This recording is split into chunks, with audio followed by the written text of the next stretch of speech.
दोस्तों आज हम बात करेंगे मिडल ईस्ट की कुछ बड़ी खबरों के बारे में।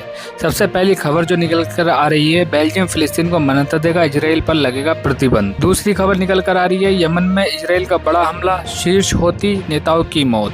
तीसरी खबर जो बड़ी निकल कर आ रही है वो है फास्ट फूड कंपनी अमेरिका का नया कदम। चौथी खबर है कि इजराइल राष्ट्रपति पोप से मिलेंगे।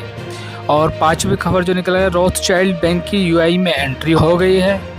और छठी खबर जो निकल कर आ रही है, टेक्नोलॉजी निवेश रोबोटिक कंपनी की मिडिल ईस्ट में एंट्री हो चुकी है।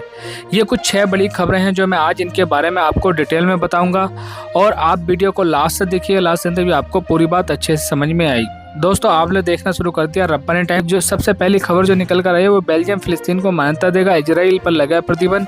यानी बेल्जियम ने संयुक्त राष्ट्र में फिलिस्तीन को औपचारिक मान्यता देने का ऐलान किया है। साथ ही 12 तरह के प्रतिबंध इजराइल पर लगाए जाएंगे, जिनमें अवैध बस्तियों से आयात रोकना और कुछ इजरायली व्यक्तियों को ब्लैकलिस्ट करना शामिल है।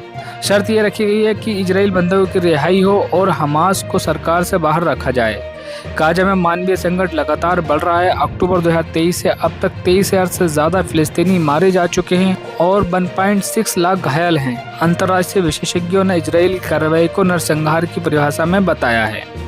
दूसरी खबर जो बड़ी निकल कर आ रही थी वो ये है, यमन में इजराइल का बड़ा हमला, शीर्ष हौती नेताओं की मौत। इजराइल ने यमन की राजधानी सना में हवाई हमला कर 12 हौती अधिकारियों को मार गिराया है, जिनमें प्रधानमंत्री और विदेश मंत्री भी शामिल थे।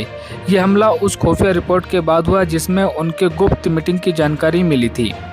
इसके बाद हौती संगठन ने ड्रोन और मिसाइल हमले किए, लेकिन वे असरदार नहीं रहे। हजारों लोग मारे गए, नेताओं के अंतिम संस्कार में जुटे और नए नेता मोहम्मद मिफ्ताह ने बदला लेने की कसम खाई। और तीसरी खबर जो निकल कर आ रही थी वो फास्ट फूड कंपनी अमेरिका का नया कदम। केएफसी और क्रिस्पी क्रीमी चलाने वाले सबसे बड़ी मिडिल ईस्ट कंपनी अमेरिकाना ने ऐलान किया है कि अब वे स्थानीय ब्रांड्स पर फोकस करेगी। गाजा युद्ध के चलते हुए बहिष्कार से कंपनी का मुनाफा 40% गिरकर $1.5 मिलियन रह गया है। अब ये कुवैत, सऊदी अरब, यूएई, मिस्र और लेबनान में नए स्थानीय फूड ब्रांड्स लाने की योजना बना रही है। चौथी खबर जो निकल कर आ रही थी वो ये, इजराइल राष्ट्रपति पोप से मिलेंगे। इजराइल के राष्ट्रपति इसाक हर्जोग 4 सितंबर को वेटिकन जाकर पोप लियो से मुलाकात करेंगे। इस दौरान गाजा में बंदों की रिहाई, यहूदी विरोधी से निपटने, ईसाई समुदाय की सुरक्षा और मानवीय मदद पर चर्चा होगी। पांचवी जो खबर मैंने आपको बताई थी, रोथस्चाइल्ड बैंक की यूएई में एंट्री हो चुकी है। रोथस्चाइल्ड एंड कॉरपोरेशन ने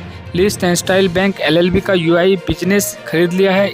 इस डील से करीब $1.25 बिलियन की एसेट्स, 20 कर्मचारी ट्रांसफर होंगे। इससे रोथस्चाइल्ड का दुबई में वेल्थ मैनेजमेंट नेटवर्क और मजबूत होगा।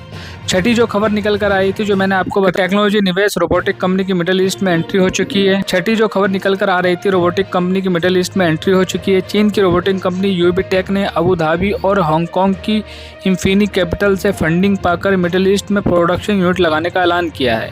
ये आज की कुछ बड़ी अपडेट थी जो मैंने आपको बताई, जो मिडिल ईस्ट में आजकल चल रही हैं। अगर आप हमारे चैनल पर नए तो प्लीज़ चैनल को सब्सक्राइब कर दें, वीडियो को शेयर करें ताकि ज़्यादा से ज़्यादा लोगों तक इस इन्फॉर्मेशन पहुँचे। ऐसी इन्फॉर्मेटिव वीडियो के साथ मिलेंगे हम अगली वीडियो में।